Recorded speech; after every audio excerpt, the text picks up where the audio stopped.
Here's the problem with almost every website out there.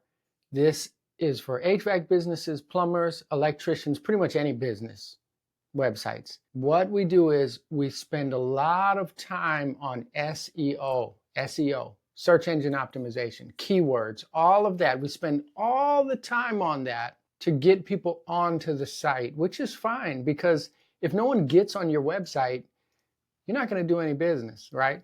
But what happens when we write everything, we take the space for all the writing about our company and everything, and we use all that writing just in keywords to get people to land on the site.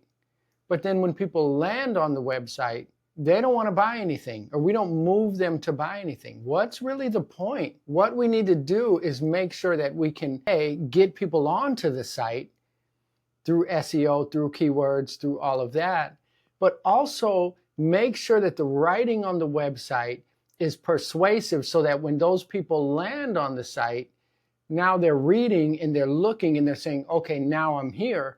Now I want to buy something from this company. So we can't just focus on search engine optimization. We have to focus on persuasion. What makes someone buy when they land on a website?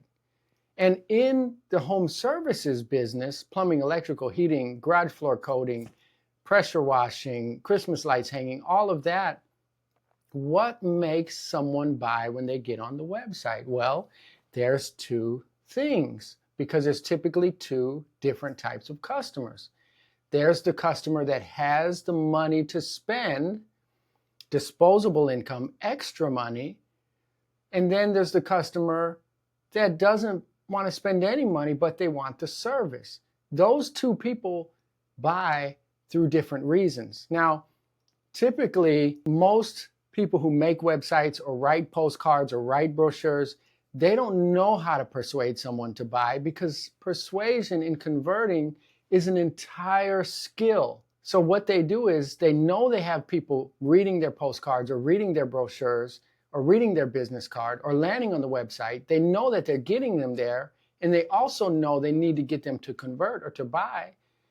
What they do is, since they don't know how to persuade, they put a coupon or they put a discount because we know people will buy if the price is cheap, but that's a really basic way of getting to convert. It's easy. It's almost lazy in a way. Now, it can be a powerful tool to run a discount, but it can't be done just because we don't want to spend the extra time and energy figuring out what psychology makes someone buy something.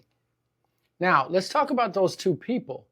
We have the person with the disposable income, they have extra money, and we have the person who doesn't have the extra money or doesn't want to spend any money. They just want you to come and do the work. What are their concerns?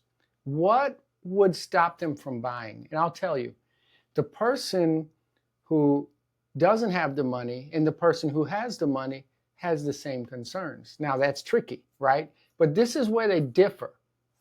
The person who has the disposable income is concerned about their safety, right? So if we're in the home service business, HVAC, electrical, plumbing, we're sending someone to their home. So they have a concern of their safety. Who's coming to my home?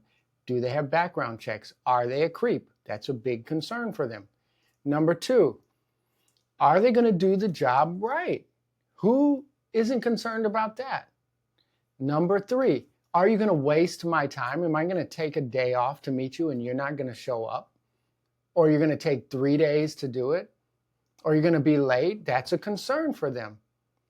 Price is also a concern because just because they have money doesn't mean that they want to spend it.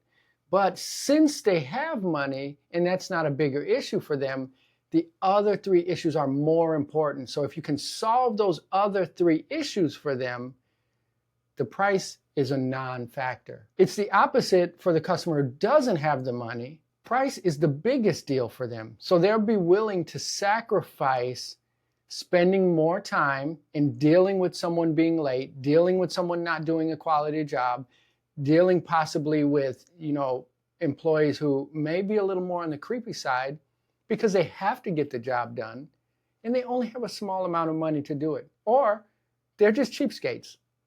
So what happens is, for this cheaper customer, price is more important and heavier than those other concerns. So when they see a coupon, they react to that instantly. They don't need those other things written on there. It's completely opposite for the higher end customer, where if they see a coupon and they see a discount, but they don't see those other things, since the coupon is not as important to them, they'll land on the website and not see those other concerns solved. And they'll go onto other websites until they find those concerns softened for them, and then they'll buy, even if it's more expensive. So we don't want to have a knee-jerk reaction and say, I'm going to run this ad and I need someone to purchase, so I'm going to make a discount to get them to call. We want to make sure that if we're going to use that coupon, that we also make sure in the ad is the other concerns. So boom, we're doing this for 10% off this week. Our background checked, highly trained technicians in our company, where we've been in business for 20 years, blah, blah, blah, blah, blah. So you're adding all of that. So when the high-end customer sees the coupon, sees their other concerns, they call you.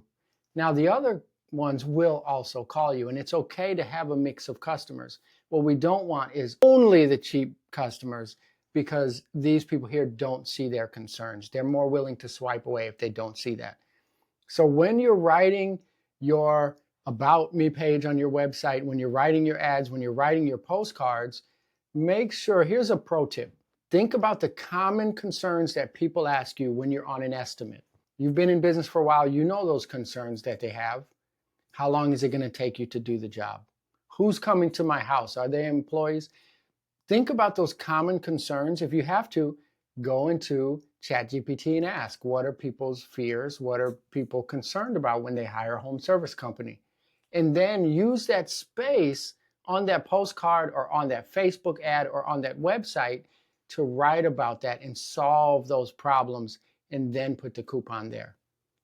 That is how you get high conversions on your marketing materials. I hope you learned something from this. Hey, we do have a business coaching program. There's a link in the comments there. Go ahead, a link in the description. Go ahead and click on that. There's a video that tells you all about it. We'd love to have you in there. We have weekly webinars on things like this, and some things even more in depth. Thanks for watching. Don't forget to subscribe. Have a good day.